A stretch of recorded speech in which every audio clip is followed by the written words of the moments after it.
मुंहिंजो नालो यासिर अकबर जमाली। अॼु असां कार्डियोवैस्कुलर सिस्टम जे बारे में पढ़ंदासीं। द कार्डियोवैस्कुलर सिस्टम, दिलि ऐं जेके आर्टरीज़ ऐं जेके वेन्स हूंदियूं आहिनि उन्हनि खे असां कार्डियोवैस्कुलर सिस्टम चवंदा आहियूं।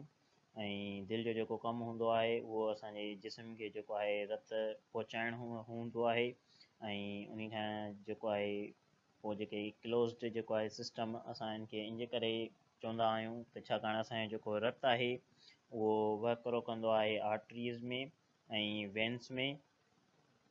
कार्डियोवैस्कुलर जो जेको कमु हूंदो आहे, फंक्शन हूंदो आहे, ऑक्सीजन पहुचाइणु असांजे सेलनि ताईं।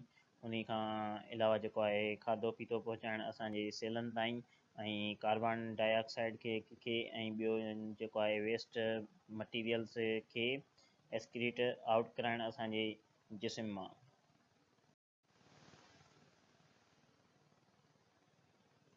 दिलि जेकी मौजूदु हूंदी आहे उहा असांजे ॿिन्हिनि फेफड़नि जे विच ते मौजूदु हूंदी आहे ऐं खाॿे पासे मौजूदु हूंदी आहे। ऐं उनजी जेकी साइज़ हूंदी आहे उहा असांजे मुठ जेतिरी हूंदी आहे ऐं उनजो जेको वज़न हूंदो आहे उहो तक़रीबन 250 खां 300 ग्राम्स ताईं हूंदो आहे।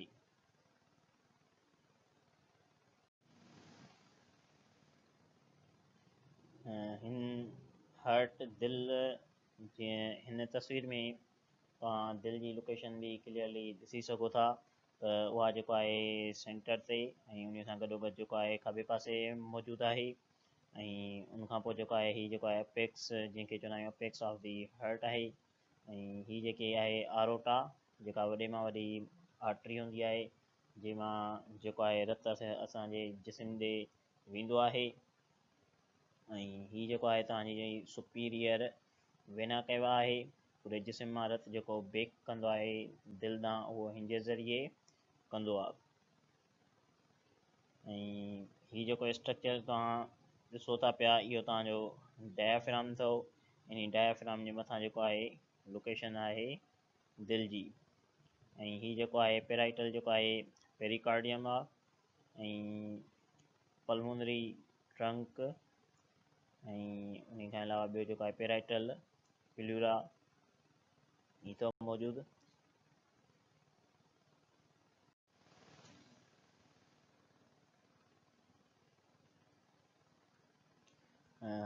असांजी जेका दिलि आहे उनखे जेको ॿाहिरां जेको ही कवर थियल हूंदी आहे जीअं लेयर जी, जीअं तह जी, जंहिंजे अंदरि जेकी आहे असांजी दिलि प्रोटेक्ट थियल हूंदी आहे।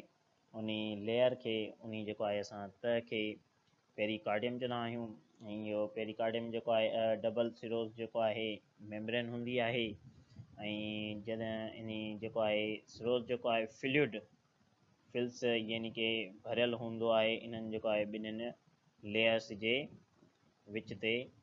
उन असां इन्हनि ॿिन्हिनि जेके डबल जेके आहिनि सिरोस मेम्ब्रेन इन्हनि जे विच में जेको फ्लूइड जेको फिल थियल हुजे उन खे असां जेको आहे सिरोस फ्लूइड चवंदा आहियूं।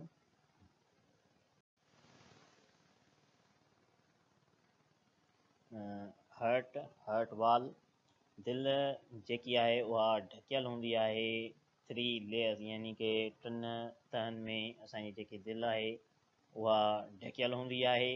उन्हनि जी जेको आहे आउटर मोस्ट जेकी हूंदी आहे एपिकार्डियम उहा आउटर मोस्ट लेयर हूंदी आहे। ऐं इहा जेकी लेयर हूंदी आहे इहा पेराइटल पेरिकार्डियम हूंदी आहे। ऐं जेको आहे कनेक्टिव टिशू लेयर हूंदी आहे। ऐं उनखां पोइ जेकी हूंदी आहे मायोकार्डियम अची थी वञे। मायोकार्डियम जेकी आहे उहा विची जेको आहे लेयर हूंदी आहे हार्ट जी असांजी दिलि जी। ऐं उहा जेके आहे तक़रीबन जेको आहिनि मोस्टली जेके आहिनि कार्डियक मसल हूंदा आहिनि। ठीकु आहे। ऐं पोइ जेको आहे इनसाइड हार्ट जे त उहो जेको आहे इंडोकार्डियम यानी कि इनर लेयर हूंदी आहे। ऐं उहा जेका आहे इंडोथीलियम उन खे असां चवंदा आहियूं।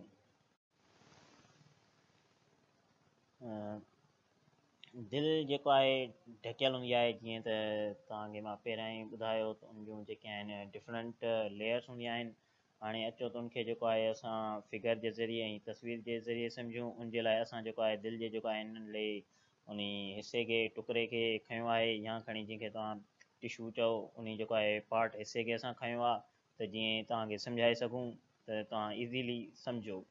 उनमें फस्ट जेको आहे पहिरियां असां आउटसाइड ऑफ दी हर्ट यानी कि दिलि जे ॿाहिरें पासे था अचूं।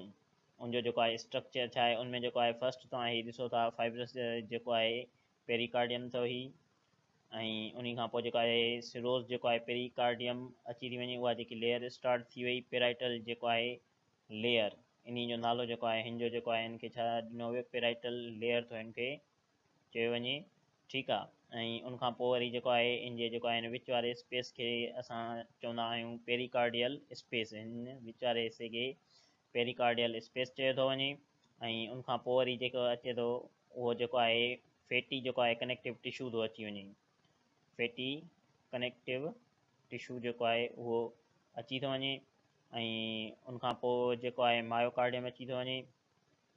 ऐं जेको आहे हेॾे तव्हां ॾिसो था जेको आहे सिरोस जेको आहे पेरिकार्डियम, हीअ जेको आहे विज़रल लेयर आहे, ऐं इहा ई जेको हूंदी आहे उहा पहिरीं एपीकार्डियम हूंदी आहे, इहा ई वरी छा एपीकार्डियम बि हूंदी आहे।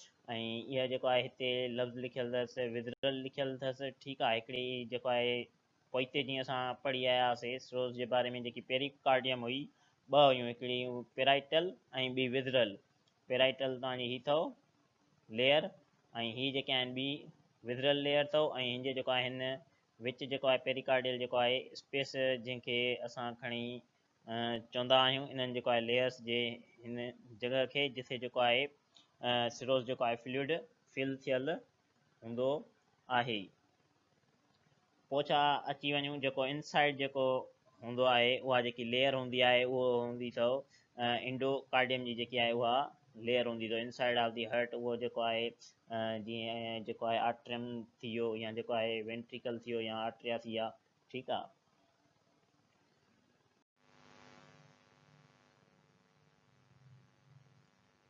अचो त हाणे दिलि जे जेको आहे सेलनि जो सेल्युलर जेको आहे लेवल ते जाइज़ो वठूं त आख़िरकार जेके आहिनि उहे दिलि जा जेके सेल आहिनि उहे ॿियनि सेलनि खां ख़ासि कीअं आहिनि, ऐं दिलि जो जेको आहे अहिड़ी कहिड़ी प्रॉपर्टी आहे जो उहा जेको आहे कॉन्ट्रेक्शन कंदी रहंदी आहे ऐं थके ई नथी। मसल्स जेके आहिनि असांजा ॿिया बॉडी जा जेके ॿिया हूंदा आहिनि उहे फटीक थींदा आहिनि, पर हर्ट जा जेके आहिनि मसल्स उहे फटीक छो नथा थियनि। इन जो जाइज़ो वठण जे लाइ असां जेको आहे हिकिड़े टिशू कार्डियक जेको आहे मसल्स जेको आहे सेलनि खे असां खयो आहे। उनमें हाणे जॾहिं हिन जेको आहे कार्डियक मसल असां सेल खे खयो आहे, पहिरियां थोरो हिते ॾिसो त हीअ जेके आहिनि इंटरकैलेटेड जेके आहिनि डिस्क आहिनि, ऐं हीअ जेको आहे न्यूक्लियस मौजूदु आहे। पोइ अचूं था जॾहिं इन जेको आहे स्ट्रक्चर खे फर्दर ओपन कंदासीं, ऐं पोइ हिन जॻह ते जेॾीमहिल असां ईंदासीं पहिरियां हीअ ॾिसो थी जेको आहे हिकिड़ो कार्डियक जेको आहे मसल हुनजो सेल आहे, ऐं हीअ न्यूक्लियस आहे, ऐं हीअ जेके आहिनि माइट्रोकॉन्ड्रिया आहिनि, ऐं हीअ जेको आहे सर्कोलिमा आहे, ऐं हीअ जेकी आहे इंटरकैलेटेड डिस्क आहे। इंटरकैलेटेड डिस्क जो जेको कमु हूंदो आहे उहो ॿिन्हिनि सेलनि खे हिक ॿिए सां ॻंढींदो आहे, ठीकु आहे। ॻंढींदो आहे त जीअं जेके आहिनि सेल आसानी सां जेके हर्ट जा आहिनि उन्हनि मां इम्पल्सिस जेके आहिनि पास थी वञनि, या जेको एक्शन पोटेंशियल जो जेको कमु हूंदो आहे उहे जेके सिग्नल्स हूंदा आहिनि उहे आसानी सां ट्रेवल करे सघनि, ऐं उहे जेके आहिनि इम्पल्सिस वञनि हिकिड़े जेको आहे दिलि जे हिसे खां ॿिए ताईं, त जीअं जेका असांजी दिलि आहे उहा धड़कंदी रहे ऐं किथे कॾहिं बि न बीहे। न त ईअं थी वेंदो त जीअं आम तरह सां जेके मसल्स या हूंदा आहिनि उन्हनि में जेको आहे पहिरियां जेके सिग्नल या एक्शन पोटेंशियल जेको आहे हिकिड़े सेल खां थी करे ॿिए सेलनि खां वञण खां अॻु में जेको आहे एक्स्ट्रा सेल्युलर जेको आहे फ्लूइड में वेंदो आहे, बाद में ई पोइ जेको आहे उतां खां ॿिए पासे वेंदो आहे। पर जेके हर्ट जा जेके आहिनि सेल उन्हनि में हिननि इंटरकैलेटेड डिस्कनि जे करे उहे जेके आहिनि इम्पल्सिस डायरेक्ट जेके आहिनि हिकिड़े सेल खां ॿिए सेल में वेंदा आहिनि, ठीकु आहे। पोइ जेको आहे फंक्शन ही जेको आहे डेज़मोसोम्स जेके तव्हां ॾिसो था पिया, हीअ जेके आहिनि डेज़मोसोम्स, इहे जेके आहिनि हिकिड़े सेल खे ॿिए सेल सां जेको आहे क़ाबू करे जेको आहे जेके आहिनि क़ाबू करे झलींदा आहिनि, यानी की उन्हनि जी बाइंडिंग ठाहींदा आहिनि, हिक ॿिए खे उन्हनि सां मिलाईंदा आहिनि, हिक ॿिए से जेको आहे हिकिड़े सेल खे ॿिए सेल सां जेको आहे मिलाईंदा आहिनि, उन्हनि खे सुक जेको आहे कंदा आहिनि ऐं उन्हनि जेके आहिनि हिक ॿिए सां उन्हनि खे मिलाए छॾंदा आहिनि, जंहिंखे खणी असां चऊं अटैच करणु, हिकिड़े सेल खे ॿिए सेल सां जेको आहे अटैच करे छॾींदा आहिनि इहे डेज़मोसोम्स। ऐं हीअ जेको आहे स्ट्रक्चर जीअं ऑलरेडी जेके ॿियनि जेके आहिनि मसल सेलनि जा जेके आहिनि स्ट्रक्चर हूंदो आहे, जीअं आई बेंड थी वियो, ए बेंड थी वियो, ऐं हीअ जेके आहिनि हिननि जा गैप जंक्शन्स आहिनि।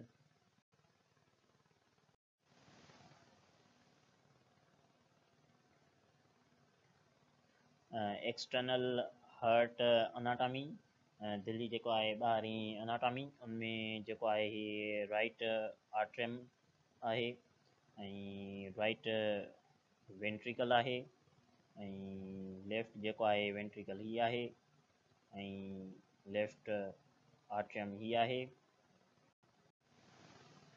हर्ट जा हाणे जेके आहिनि हर्ट जा चैम्बर्स जेके हूंदा आहिनि right and the left side act as a separate pump, उहे जेके आहिनि अलॻि अलॻि पंपिंग कंदा आहिनि।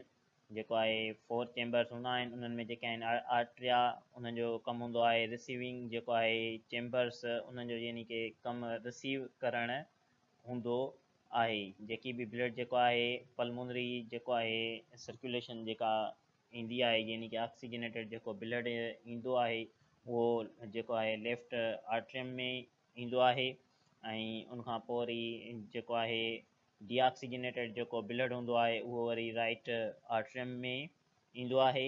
यानी कि जेको बि रत अचिणो आहे इन्हनि ॿिन्हिनि जेको आहे आर्ट्रियम में अचिणो आहे। ऐं वेंट्रिकल्स जेके हूंदा आहिनि, वेंट्रिकल्स जो कमु हूंदो आहे रत खे मोकिलणु, यानी कि दिलि खां ॿाहिरि कढणु हूंदो आहे। ऐं वेंट्रिकल्स जेके हूंदा आहिनि, जेको लेफ्ट वेंट्रिकल हूंदो, जेको लेफ्ट वेंट्रिकल हूंदो आहे, उहो सिस्टमेटिक सर्कुलेशन यानी कि असांजे जिस्म ॾांहुं रत मोकिलींदो आहे ऐं जेको राइट वेंट्रिकल आहे उहो फेफड़नि ॾांहुं रत मोकिलींदो आहे ऑक्सीजनेटेड थियण जे लाइ।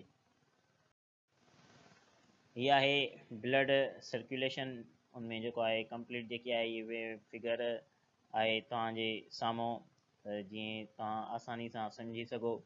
हिन में तव्हां ॾिसो था त जॾहिं वेना कावा जेकी आहे उहा असांजे पूरे जेको आहे जिस्म मां वेना केवा उहा खणी आई आहे असांजे राइट आर्ट्रियम में रत खे खणी आई आहे, ठीकु आहे। ऐं राइट जेको आहे आर्ट्रियम खां पोइ वरी जेको आहे रत असांजो वेंदो आहे राइट वेंट्रिकल में।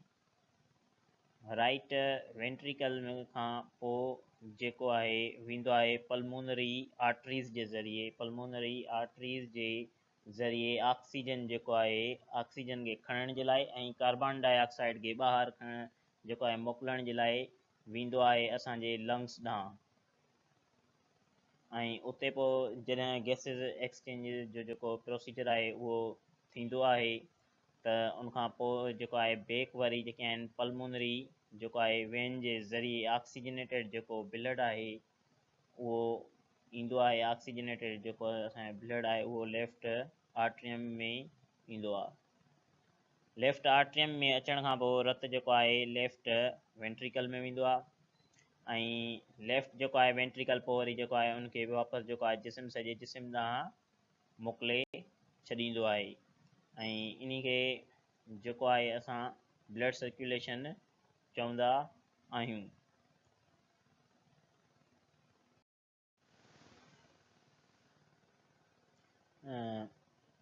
हर्ट वाल्व्स, हर्ट वाल्व्स जो जेको कमु हूंदो आहे उहो हर्ट जे जेको आहे ब्लड खे हिकिड़े ई पासे वहिकिरो कराइणु हूंदो आहे। हर्ट जा जेके आहिनि 4 वाल्व्स हूंदा आहिनि, हिकिड़ा जेके आहिनि atrio ventricular valves between atria ऐं वेंट्रिकल्स हूंदा आहिनि। बाइकस्पिड जेको वाल्व हूंदो आहे उहो लेफ्ट साइड हूंदो आहे ऐं ट्राइकस्पिड जेको वाल्व हूंदो आहे उहो राइट साइड हूंदो आहे। ऐं सेमील्यूनर जेके आहिनि वाल्व्स बिटवीन वेंट्रिकल्स ऐं आर्टरी हूंदा आहिनि ऐं पल्मोनरी जेके आहिनि सेमील्यूनर वाल्व हूंदो आहे। ॿियो आरोटिक सेमील्यूनर वाल्व मौजूदु हूंदो आहे। दिलि जा जेके आहिनि वाल उन्हनि जे कमु करण जो तरीक़ो, जॾहिं आर्ट्रिया आहे, आर्ट्रिया में जॾहिं ब्लड जो प्रेशर वधंदो आहे त पोइ जेको आहे एवी वाल्व उहे ओपन थींदा आहिनि ऐं रतु जेको आहे उहो वेंट्रिकल्स में पुॼंदो आहे। वरी वेंट्रिकल्स में जेके आहिनि कार्डिया ऐं टेंडाई उहे जेके आहिनि एवी वाल्व्स खे ओपन थियण खां बचाईंदा आहिनि त जीअं जेको आहे रतु उहो बैक फ्लो आर्ट्रिया में न करे।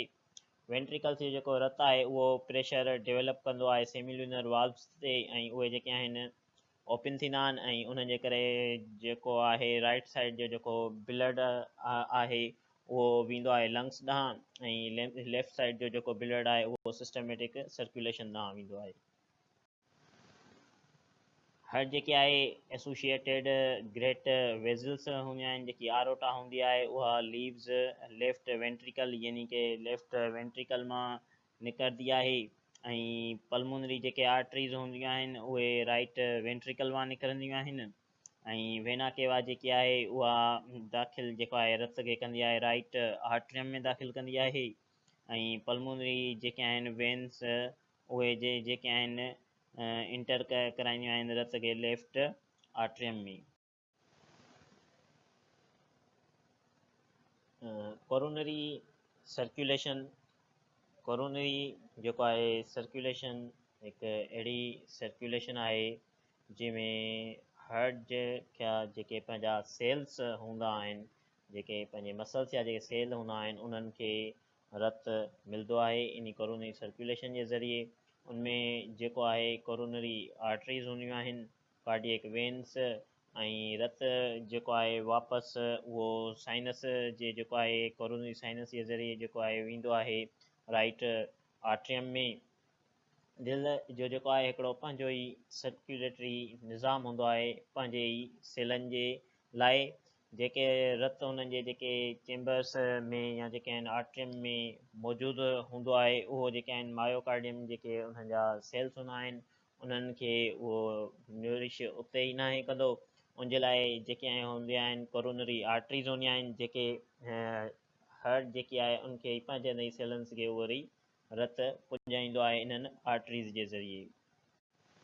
ऐं हार्ट जी जेको आहे कंडक्शन जेको आहे सिस्टम दिलि खे जेको आहे धड़कण जे लाइ ॿाहिरियां कंहिं बि जेको आहे स्टिमुलाई जी ॿाहिरि जी ज़रूरत नाहे हूंदी। उन्हनि जो जेको आहे पंहिंजो सिस्टम हूंदो आहे नोडल जेको आहे सिस्टम इंट्रेंसिक हूंदो आहे जंहिंजे ज़रिए जेको आहे दिलि असांजी धड़कंदी आहे ऐं जेको आहे हिकिड़े रेगुलर वे में ऐं कंटिन्यूअस ऐं मुसलसल जेको आहे असांजे मरण ताईं जेको आहे दिलि जो धड़कंदी रहंदी आहे। ऐं दिलि जेकी आहे उहा सभ खां पहिरियों जेको आहे उहो आर्गान हूंदो आहे जेको माउ जे पेट में जेको आहे ॿार में ठहंदो आहे, फस्ट हूंदो आहे ऐं ज़िंदगीअ दौरान जेकॾहिं कॾहिं बि दिलि बीठी त उनजे करे जेको आहे मौत थींदी आहे। ऐं हार्ट अटैक हूंदो आहे, हार्ट अटैक में जेकॾहिं हॉस्पिटल वक़्त ते पहुचायो वियो त इंसानु बची थो सघे, न त उहो मरी थो सघे।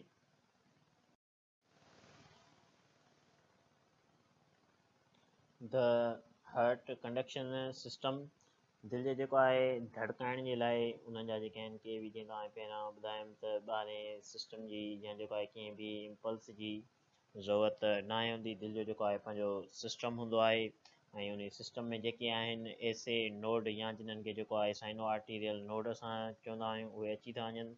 उन जेके आहिनि उहे मौजूदु हूंदो आहे राइट आर्ट्रियम साइड ते ऐं जंहिंखे जेको आहे असां पास में कर चवंदा आहियूं।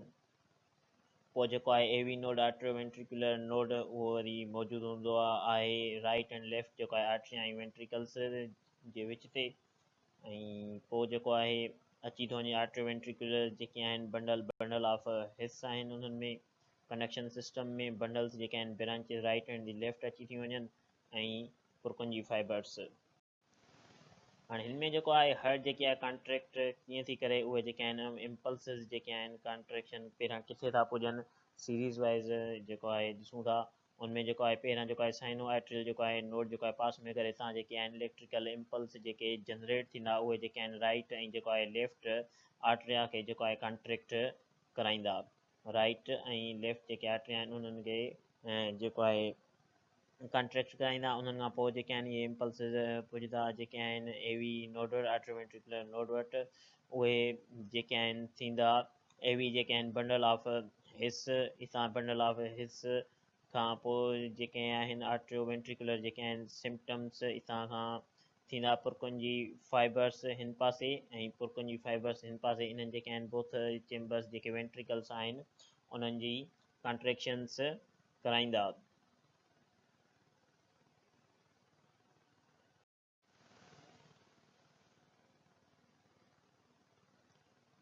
इलेक्ट्रोकार्डियोग्राम या जंहिंखे जेको आहे EKG ऐं जेको आहे ECG चवंदा आहियूं, इन जी जेको आहे मदद सां असां जेको आहे नॉर्मल जेके आहे हार्ट जे जेको आहे फंक्शन्स खे ॾिसंदा आहियूं त आया जेको आहे इहा नॉर्मली फंक्शन करे बि थी या नथी करे, ऐं उनमें जेको आहे कहिड़ो मसइलो आहे, कहिड़ी जेको आहे दिलि जी जेको आहे बीमारी आहे, हार्ट अटैक थियो आहे या नाहे थियो, ऐं जेको आहे दिलि जी जेकी धड़कन जी का बीमारी आहे या नाहे, जेको कुझु बि माना हूंदो आहे दिलि जे बारे में मालूम करिणो हूंदो आहे बीमारियुनि जे बारे में, उहा जेको आहे पोइ ECG जे जेको आहे ज़रिए असां मालूम कंदा आहियूं।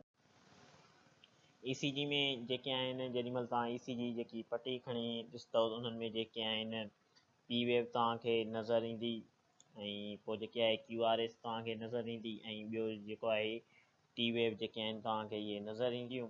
इन्हनि खे जेको आहे थोरो हिते ॾिसूं था त छाजे लाइ ईअं थो थिए, इहे पटी में शो ईअं छो थियूं थियनि। P वेव जेका तव्हां ॾिसंदा आहियो उहा जेको आहे डीपोलराइज़ेशन ऑफ दी आर्ट्रिया जेको आहे हूंदी आहे in response to SA node जे टिगरिंग जे करे थींदी आहे, ऐं उनखां पोइ जेको आहे P ऐं जेको आहे P ऐं R, जेको P ऐं R आहे उहो जेको आहे वेंट्रिकल्स उन दौरान जेके आहिनि फिल पिया थींदा आहिनि, ऐं उनखां पोइ जेको आहे QRS जेका आहे कॉम्प्लेक्स जेके डीपोलराइज़ेशन ऑफ वेंट्रिकल्स जी थींदी आहे, ऐं ट्रिगर्स जेके आहिनि मेन पंपिंग कॉन्ट्रेक्शंस, ऐं उनखां पोइ वरी जेको आहे ॿियो अची वियो जेको आहे ST सेगमेंट जेको आहे उहो थींदो आहे बिगनिंग यानी की वेंट्रिकल्स जी जेकी आहे रीपोलराइज़ेशन जी शुरूआति थींदी आहे, ऐं उनखां पोइ जेको आहे टी वेव जेका शो थींदी आहे उहा वेंट्रिकुलर रीपोलराइज़ेशन जे करे शो थींदी आहे।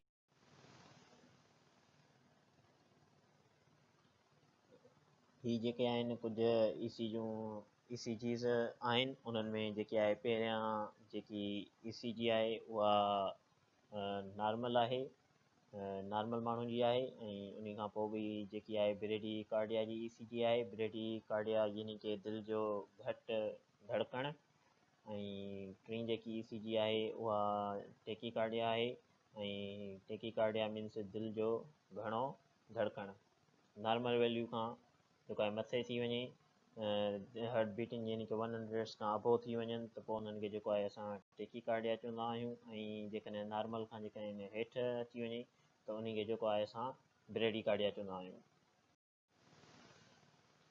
द हार्ट जेके आहिनि कार्डियक साइकिल जेका हूंदी आहे आर्ट्रिया कॉन्ट्रैक्ट सिमल्टेनियसली, ऐं उहे जेके आहिनि आर्ट्रिया असांजा उहे सेम टाइम ते कॉन्ट्रैक्ट कंदा आहिनि। आर्ट्रिया जॾहिं रिलैक्स थींदा आहिनि त वेंट्रिकल्स पोइ वरी जेके आहिनि उहे कॉन्ट्रैक्ट कंदा आहिनि। सिस्टोल जेको आहे असां कॉन्ट्रैक्शन खे चवंदा आहियूं हार्ट जी खे, ऐं डायस्टोल जेको आहे उहो असां रिलैक्सेशन खे चवंदा आहियूं। हिन में जेको आहे filling of heart chambers the cardiac जेको आहे साइकिल आहे, लेफ्ट जेको आहे आर्ट्रियम ऐं राइट जेको आहे आर्ट्रियम उहे जॾहिं वरी फिल था करनि लेफ्ट वेंट्रिकल्स ऐं राइट वेंट्रिकल्स खे, इन्हनि खे जेको आहे वेंट्रिकुलर फिलिंग्स थी अची वञे, ऐं उनमें खां पोइ वरी जेके आहिनि उनखे जेको आहे असां चवंदा आहियूं आर्ट्रियल कॉन्ट्रैक्शन असां चवंदा आहियूं, ठीकु आहे। ऐं इहो जेको आहे ventricular filling mid to late diastole आहे। ऐं ॿियो जेको हूंदो आहे आइसो वॉल्यूमेट्रिक कॉन्ट्रैक्शन फेस, हिन में जेको आहे ब्लड जेको रत तव्हां ॾिसो था सेम आहे, वेंट्रिकुलर जेको आहे पोइ वरी इजेक्शन फेस थो थिए जंहिंमें वरी जेको आहे रत असांजे उन जेको आहे वेंट्रिकल्स मां ॿाहिरि निकिरे थो पियो, ऐं हिन जेको आहे स्टेज खे वेंट्रिकुलर सिस्टोल जेको आहे आर्ट्रिया एंड डायस्टोल फेस चवंदा आहियूं। ऐं जेको वरी ॿियो आख़िरी हूंदो आहे आइसो वॉल्यूमेट्रिक जेको आहे रिलैक्सेशन जेकी आहे अर्ली डायस्टोल असां इन्हनि जे फेस खे चवंदा आहियूं। पोइ अचूं था कार्डियक आउटपुट थे। कार्डियक आउटपुट के जेको आहे असां एब्रीवेट कंदासीं सी ओ सां। ऐं amount of the blood pumped by each side of the heart in 1 minute. Cardiac output जेको आहे असां चवंदा आहियूं हिकिड़े मिंट में जेको आहे उहो दिलि पंप करे रत खे उन खे असां कार्डियक आउटपुट चवंदा आहियूं। ऐं heart rate H R plus जेको आहे स्ट्रोक वॉल्यूम, इहो इन जो जेको आहे फार्मूलो खणी असां चऊं आहे। ऐं ॿियो जेको आहे स्ट्रोक वॉल्यूम, स्ट्रोक वॉल्यूम असां चवंदा आहियूं volume of the blood pumped by each ventricle in 1 contraction. हिकिड़ी कॉन्ट्रेक्शन में जेतिरो जेको आहे वेंट्रिकल्स ब्लड पंप करनि उन खे असां स्ट्रोक वॉल्यूम चवंदा। कार्डियक आउटपुट, कार्डियक जेको आहे आउटपुट जीअं फार्मूलो पहिरां बि तव्हां ॾिसी चुका आहियो, हार्ट रेट ऐं जेको आहे उन खे असां मल्टीप्लाई कंदासीं स्ट्रोक वॉल्यूम सां। जॾहिं इन्हनि ॿिन्हिनि खे असां जेको आहे 75 बीट्स पर मिंट ऐं जेके आहिनि 70 मिलीलीटर्स जेके आहिनि पर बीट खे जेको आहे मल्टीप्लाई कंदो 5250 जेके आहिनि मिलीलीटर पर मिंट ईंदा। ऐं नॉर्मल जेको हूंदो आहे ब्लड उहो तक़रीबन 5000 मिलीलीटर पर मिंट हूंदो आहे, जेको असांजी सॼी बॉडी मां जेको आहे चकर लॻाए असांजे दिलि ॾांहुं वापसि ईंदो आहे। ऐं इहो जेको आहे जिस्म जी डिमांड ते हूंदो आहे त उन खे जेको आहे केतिरो रत घुरिजे या न घुरिजे। The heart regulation of the heart rate, the stroke volume usually remains जेको आहे रिलेटिवली कॉन्स्टेंट रहंदो आहे। ऐं स्टालिंग जेको आहे उनजे लॉ जे मुताबिक़, दिलि जे लॉ जे मुताबिक़ द मोर देट कार्डियक जेके आहिनि मसल्स स्ट्रेच जेके आहिनि ज़ोर सां उहे छिकबा, द स्ट्रॉन्गर दी कॉन्ट्रेक्शन, ओतिरी ई जेको आहे ज़ोरदार कॉन्ट्रेक्शन थींदी। Changing heart rate is the most common way to change cardiac output. जेकॾहिं तव्हां जेको आहे कार्डियक आउटपुट खे चेंज करणु चाहियो था पोइ जेको आहे हार्ट रेट खे बि तव्हांखे चेंज करिणो पवंदो।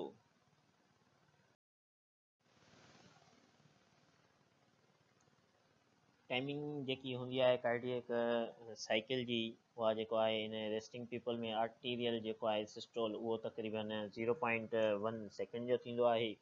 ऐं वेंट्रिकुलर जेको आहे सिस्टोल उहो तक़रीबन 0.3 सेकेंड जो थींदो आहे। ऐं क्यूसेंट पीरियड जॾहिं जेको आहे when all four chambers are in diastole में जॾहिं हुजनि, या जेको आहे जॾहिं फिलिंग्स जो जेको आहे प्रोसीजर हलंदो हुजे उन जेको आहे उनजी जेकी टाइम हूंदी आहे उहा तक़रीबन 0.4 सेकेंड थींदी आहे।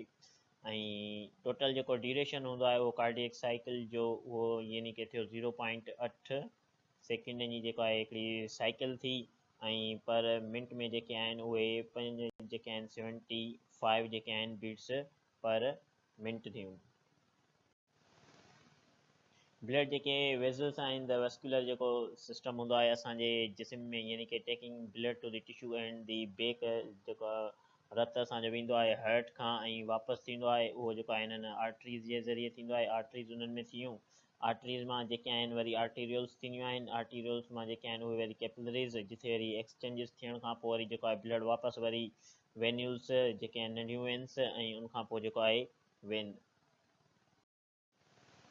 हीअ जेको आहे वस्कुलर सिस्टम आहे, हिननि में जेको आहे हिननि ॿिन्हिनि जे दरमियान जेको आहे डिफरेंस ॿुधायो वियो आहे। हीअ तव्हांजी जेको आहे आर्टरी आहे, ठीकु आहे, हीअ तव्हांजी जेको आहे आर्टरी आहे।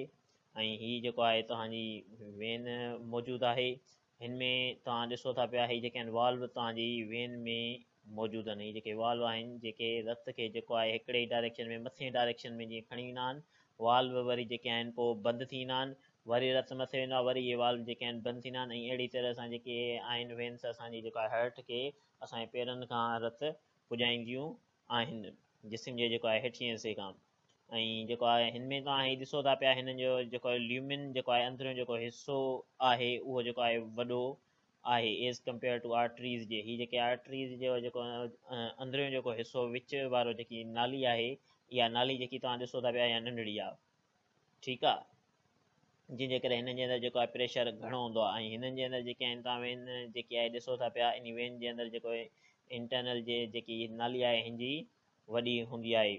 ऐं इहे जेके आहिनि अॻिते हली आर्टीरियल में जेके आहिनि कन्वर्ट थी वेंदियूं आहिनि। इहे आर्टरी जेकी आहे आर्टीरियल में आर्टीरियल जेके आहिनि कैपिलरी में जेको आहे ऑक्सीजन न्यूट्रिशंस हर हिकु शइ जी जेकी आहे एक्सचेंज थींदी आहे सेलनि जे विच में।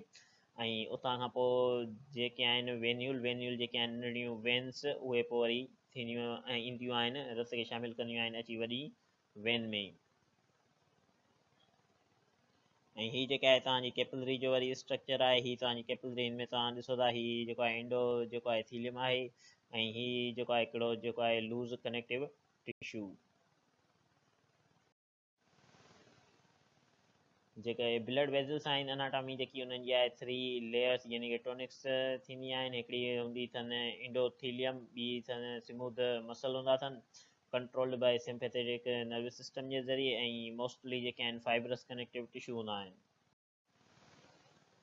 डिफरेंस बिटवीन जेको आहे ब्लड वेज़ल्स जेके टाइप्स आहिनि उहे मूं तव्हांखे अॻे ॿुधायूं आहिनि फिगर्स जे ज़रिए। जेके walls of the arteries are जेके आहिनि उहे थिक हूंदी आहे। उन्हनि जी जेकी दीवार जीअं मूं तव्हांखे पोइते ॾेखारियो त उन्हनि जो जेको विच त जेको हुयो उहो नंढिड़ो हुयो, पर उन्हनि जी जेके वॉल्स हुयूं जेके ॿाहिरियूं हुयूं उहे जेके हुयूं तमामु मोटियूं हुयूं। ऐं वरी ॿिए पासे जेको आहे ल्यूमिन्स ऑफ द वेन्स उहे जेके आहिनि लार्जर थींदा आहिनि। जेकी नाली हुई वेन जी जीअं मूं तव्हांखे ॾेखारी उहा जेकी आहे तमामु वॾी हुई एज़ कंपेयर टू जेको आहे आर्टरीज़ जे। स्केलेटल जेके आहिनि muscles milks blood in the veins toward the heart. जेको मूं तव्हांखे ॿुधायो जेके वाल्व जेको आहे रत जीअं ई मथे मूव कंदो वरी उहे वाल्व बंदि थींदा। इन जेको आहे प्रोसीजर खे असां जेको आहे मिल्क्स जेको आहे वे जेको आहे प्रोसीजर चवंदा आहियूं। या जेके आहिनि स्केलेटल मसल जीअं तरीक़े सां असांजे रत खे जेको आहे अॻिते धकेलनि वेन्स जी मदद करनि उन अॻिते मूव कराइण में, उन्हनि खे जेको आहे असां मिल्क्स जेको आहे वे या मेथड असां चवंदा आहियूं। Walls of the capillaries are only one cell layer जेके हूंदियूं आहिनि उहे थिक हूंदियूं आहिनि। वॉल्स जेके कैपिलरीज़ जी वरी जेकी हूंदी आहे वॉल उहा जेको आहे वन जेको आहे सेल लेयर थिक हूंदी आहे ऐं उहा अलो कंदी आहे जीअं आसानी सां जेको आहे एक्सचेंज थी सघे ऐं न्यूट्रिशन जी थी वई, ऑक्सीजन जी थी वई ऐं गैसिस जी थी सघे।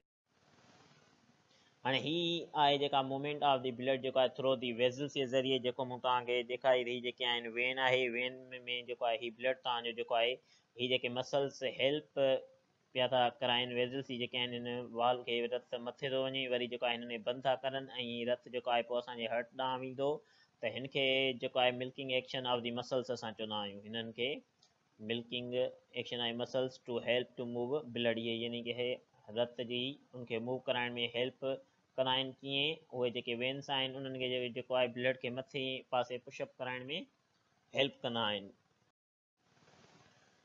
कैपिलरी बेड्स वरी अची विया। Capillary beds consist of 2 types of vessels जो हूंदियूं आहिनि। वस्कुलर जेको आहे शंट हूंदो आहे directly connects an arteriole to a venule.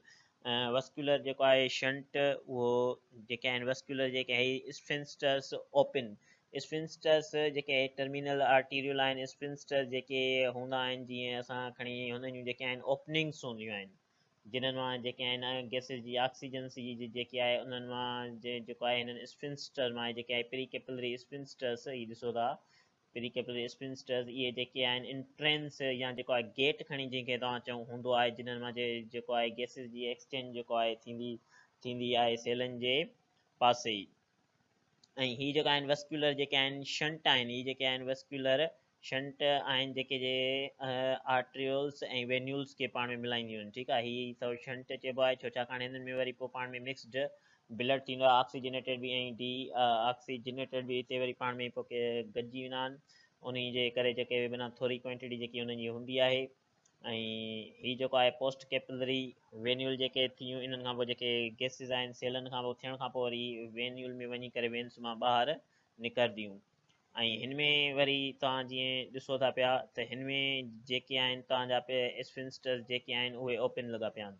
ठीकु आहे, ऐं स्फिंक्टर्स हे जेको आहे ओपन जे बारे में आहे त हीअ स्फिंक्टर ओपन आहिनि। हिते वरी तव्हां ॾिसो त हिन में जेको आहे हिन तस्वीर में स्फिंक्टर्स क्लोज़ लॻा पिया आहिनि। स्फिंक्टर्स जेके आहिनि उहे हीअ माना गेट जेके एंट्रेंस आहिनि इहे बंदि आहिनि।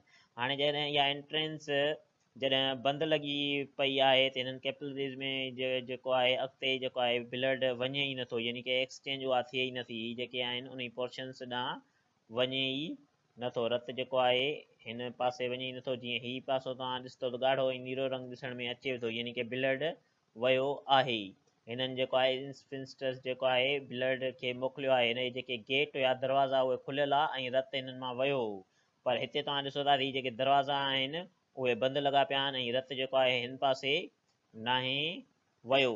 ऐं इन जे करे जॾहिं इहे दरवाज़ा ॿई पासा जेके आहिनि बंदि लॻा पिया आहिनि हेॾां बि ऐं हेॾां बि जेके आहिनि इहे दरवाज़ा बंदि लॻा पिया आहिनि, हीअ जेके हीअ बि दर बंदि आहे, हीअ बि दर बंदि आहे ऐं रस्तो जेको आहे उहो सिर्फ़ु हीअ आहे ख़ाली। पोइ जेको रतु यानी की ब्लड जेके आर्टरीज़ खणी अचनि इहे जेके आहिनि हाणे डायरेक्टली हितां खां क्रॉस करे वरी हली थी वञनि काॾे वेन्यूल में, जॾहिं स्फिंक्टर क्लोज़ हूंदा, जॾहिं दरवाज़ा बंदि हूंदा त। ऐं कैपिलरी जेके आहिनि वरी अची वियूं ट्रू कैपिलरीज़ एक्सचेंज जेके हूंदियूं आहिनि vessels oxygen and nutrients crosses to जेके आहिनि सेल्स ॾे। ॿियो जेको आहे कि कार्बन जेके आहे डाइऑक्साइड एंड मेटाबॉलिक जेके वेस्ट प्रोडक्ट्स आहिनि क्रॉसिस इन टू दी ब्लड कंदा आहिनि हिननि जेको आहे ट्रू कैपिलरीज़ जे ज़रिए। ही जेके आहिनि ट्रू कैपिलरीज़ आहिनि, इन्हनि जे ज़रिए जेके आहिनि इहे क्रॉस करे काॾे वेंदा आहिनि सेलनि ॾांहुं। हिननि ट्रू कैपिलरीज़ जे ज़रिए जेके तव्हांजा गैसिस ऑक्सीजन जेके आहे उहा वेंदी आहे काॾे इन सेलनि ॾांहुं, ऐं कार्बन डाइऑक्साइड वरी बैग जेको आहे वेंदी आहे पोइ वेन ॾांहुं वेंदी आहे। त हाणे जॾहिं हिन जेको आहे तस्वीर में तव्हां ॾिसो था पिया त इहे दरवाज़ा बंदि आहिनि। जॾहिं दरवाज़ा बंदि स्फिंक्टर्स माना दरवाज़ा इहे जॾहिं बंदि लॻा पिया आहिनि त ब्लड जेको आहे ट्रू कैपिलरीज़ ॾांहुं अचे ई नथो। जॾहिं ट्रू कैपिलरीज़ ॾांहुं अचे ई नथो यानी कि हाणे जेको आहे गैसिस जी एक्सचेंज उहा बंदि लॻी पई आहे। ठीकु आहे, उहा जेके आहे गैसिस जी एक्सचेंज उहा बंदि लॻी पई आहे। हाणे जेको आहे रतु हिननि वस्कुलर जेको आहे शंट जे ज़रिए अचे थो ऐं हितां खां हलियो थो वञे। हिन में वरी तव्हां अञा जेको आहे सेल्युलर लेवल ते खणी असां जंहिंखे चऊं या मालिकुलर या जेको आहे लेवल ते असां चऊं diffusion at the capillary beds जेको आहे सतह उन जॻह ते वञी असां जेॾी महिल ॾिसंदासीं त तव्हां जेको आहे ही कैपिलरी आहे तव्हांजी मौजूदगी जेकी सॼी नाली आहे ऐं हीअ जेको आहे ब्लड सेल आहे। ऐं हिन मां जेको आहे हाणे जेॾी महिल असां हिन जेको आहे पोर्शन खे ओपन कयो त हिन में जेके आहिनि डिफ्यूजन थ्रो पोर्स तव्हां ॾिसी था सघो। माना डिफ्यूजन जेकी आहे उहा हिते प्रोसीजर थींदो आहे। असां रेस्पायरेशन जे चैप्टर में इन ॻाल्हि ते डिस्कस करे चुका हुआसीं ऑक्सीजन ऐं कार्बन डाइऑक्साइड जेको आहे अॻिते मूव कीअं कंदो आहे, प्रेशर जेको आहे जे ज़रिए मूव कंदो आहे यानी कि डिफ्यूजन थींदी आहे जिथे किथे। ऐं हिन जेको आहे फिगर्स में इहे जेके आहिनि डिफ्यूजन जो जेको आहे नेट प्रेशर थो जॾहिं थिए त वरी हिन पासे थो मूव करनि इहे, ऐं जॾहिं वरी जेको आहे ब्लड प्रेशर जे जॾहिं जेको आहे वरी उहो प्रेशर जॾहिं वधंदो आहे त वरी पोइ हिन पासे ईंदो आहे। हिन में तव्हां ॾिसी सघो था फिगर्स में जेके आहिनि टिशू जा जेके आहिनि सेल हुन में ॾिसो था जॾहिं ब्लड प्रेशर जेको आहे उहो हाई जॾहिं थींदो उन्हनि जो जेको आहे पोइ जेको आहे ऑक्सीजन मूव करणु शुरू कंदी करणु टिशू जेको आहे सेलनि ॾांहुं मूव करणु शुरू कंदी।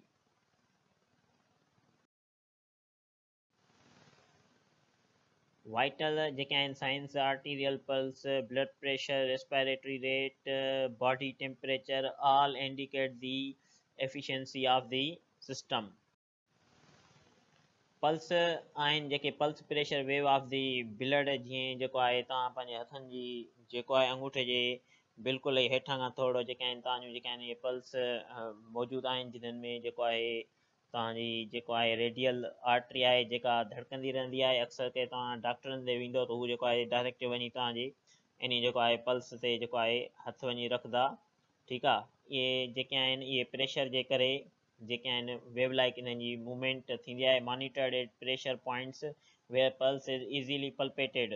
हाणे ही जेके आहिनि उहे पॉइंट्स आहिनि, ही जेके आहिनि असांजे जिस्म में इहे उहे जेके आहिनि आर्टरीज़ आहिनि जेके पल्पेशन यानी कि मूवमेंट कंदियूं आहिनि, धड़कंदियूं रहंदियूं आहिनि। जेॾी महिल तव्हां हथ लाइ हिननि खे ॾिसंदो न पंहिंजे हिननि पॉइंटनि ते हिन जॻह ते पेर जी ऐं हिननि पॉइंट्स ते हिन जॻह ते ऐं हिन जॻह ते ऐं रेडियल आर्टरी ते ब्रेकियल आर्टरी ते ऐं उनखां पोइ जेको आहे फेशियल आर्टरी ते ऐं टेम्पोरल आर्टरी ते। माना तव्हां ॾिसी था सघो इन्हनि खे तव्हां चेक करे था सघो। ऐं ब्लड प्रेशर जेको हूंदो आहे measurement by the health professional are made on the pressure in the large arteries. Blood pressure जी जेकी डेफिनेशन हूंदी आहे यानी कि रत जो जेको आहे प्रेशर उहो जेको आहे असांजी वेज़ल्स ते, ठीकु आहे, वेज़ल्स जेके आहिनि उन्हनि ते जेको आहे असांजे ब्लड जो प्रेशर केतिरो थो लॻे उन खे असां ब्लड प्रेशर चवंदा आहियूं।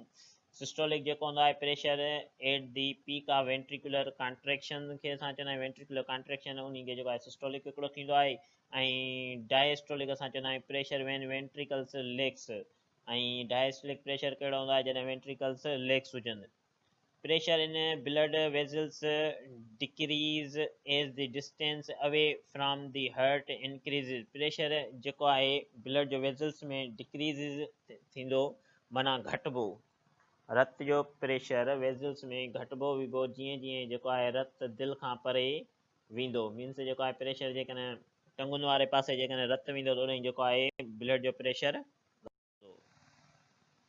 हाणे ही जेको आहे मेयरिंग दी आर्टीरियल जेको आहे ब्लड प्रेशर हिन जे ज़रिए जेके आहिनि डॉक्टर उहे ब्लड प्रेशर जेको आहे चेक कंदा आहिनि ब्रेकियल जेकी आहे आर्टरी हूंदी आहे इन ब्रेकियल आर्टरी खे जॾहिं असां जेको आहे ब्लड प्रेशर जो आलो उहो सही तरह सां ॿधंदा आहियूं त पोइ जेको आहे उनखां पोइ जेको आहे हिन जो जेको आहे रबर जेको आहे कफ इन्फ्लेटेड विथ दी एयर्स हवा जे जेको आहे फिल करण खां पोइ हिते जेको आहे स्टेथोस्कोप असां हिन ब्रेकियल आर्टरी वटि रखंदा आहियूं ब्रेकियल आर्टरी वटि जेको आहे स्टेथोस्कोप रखण खां पोइ वरी जेको आहे असां हाणे मीन्स साउंड जो इंतज़ारु कंदा आहियूं जॾहिं असां एयर जेको आहे फिल कंदा आहियूं तक़रीबन 200 ताईं पोइ आहिस्ते आहिस्ते जेको आहे लहणु शुरू कंदो आहे ऐं जीअं आहिस्ते आहिस्ते स्लो लहणु शुरू कंदो आहे तक़रीबन जेॾीमहिल फस्ट जेकी बीटिंग माना स्टार्ट थींदी जीअं नॉर्मल जेकी बीटिंग हूंदी आहे स्टार्ट थियण जी उहा 120 हूंदी आहे यानी कि टुक टुक जो आवाज़ु अचणु शुरू थी वेंदो ऐं उहो जेको आहे मथियों जेको आहे 120 असां ब्लड प्रेशर चवंदासीं ऐं हेठियों जेको आहे जेॾीमहिल वरी उहो आवाज़ु जिथे ख़तमु थींदो जंहिं जॻह ते उहो आवाज़ु ख़तमु थींदो उन खे वरी असां हेठियों ब्लड प्रेशर चवंदासीं यानी कि उहो जेको हूंदो आहे 70 हूंदो आहे नॉर्मल ऐं उनखां पोइ जेको आहे आवाज़ु बंदि थी वेंदो ऐं सिस्टोलिक जे 100 यानी कि 20 जेको आहे उहो असां सिस्टोलिक चवंदासीं ऐं 70 जेको आहे उन खे असां डायस्टोलिक चवंदासीं ह्यूमन नॉर्मल जेकी रेंज आहे वेरिएबल जीअं नॉर्मल जेको ब्लड प्रेशर हूंदो आहे सिस्टोलिक उहो 140 खां 110 हूंदो आहे ऐं 80 खां 75 मिलीमीटर मरकरी डायस्टोलिक हूंदो आहे ऐं हाइपोटेंशन जेको आहे लो जेको आहे सिस्टोलिक बेलो 110 मिलीमीटर मरकरी ऐं ऑफिन जेको आहे एसोसिएटेड विथ दी इलनेस बीमारी सां जेको आहे रिलेटेड हूंदो आहे ऐं हाइपर टेंशन जेको आहे हाई सिस्टोलिक उहो हूंदो आहे तक़रीबन यानी कि हाई ब्लड प्रेशर उहो तव्हांजो जेको आहे सिस्टोलिक जेको आहे 140 खे क्रॉस करे वञे ऐं इहो जेको हूंदो आहे तमामु घणो ख़तरनाक हूंदो आहे